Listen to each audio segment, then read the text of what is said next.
Carbon laser treatment পার্লারে গিয়ে নিচ্ছেন। সেদিন মাত্র দেখলাম যে পার্লারে খুব অহরহভাবে কার্বন লেজার ট্রিটমেন্ট হচ্ছে, এবং এগুলো কারা করছে জানেন?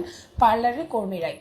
আপনার ত্বক আপনার সবচেয়ে মূল্যবান একটি জায়গা, এবং তা যদি হয় আপনার ফেসের, আপনি কার হাতে আপনার ত্বককে ছেড়ে দিচ্ছেন আপনি কি জানেন?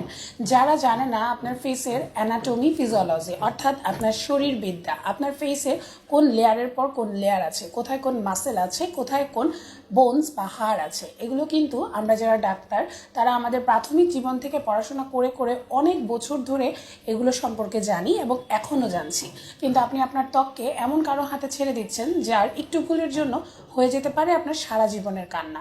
কার্বন লেজার থেকে যদি একটু 19-20 হয়, অনেক সময় কিন্তু ত্বক পুড়ে যেতে পারে। আমরা জানি, যেহেতু আমরা ডাক্তার, যে ত্বকের কোন লেয়ার আছে, কতটুকু ইন্টেন্সিটিতে কার ক্ষেত্রে কিভাবে ট্রিটমেন্টটি করতে হবে, এমনকি দেখা যায় কার ক্ষেত্রে ট্রিটমেন্টটি প্রযোজ্য সেটাও কিন্তু আমরা ঠিক করি।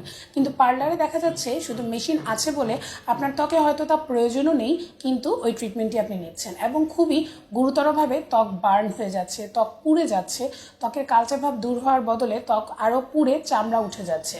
এবং পেশেন্টরা আমাদের কাছে পরবর্তীতে এসে বলছেন, ম্যাম আমি তো একটা পার্লার থেকে কার্বন লেজার ট্রিটমেন্টই নিয়েছি, তারপরে আমার এখন এই অবস্থা।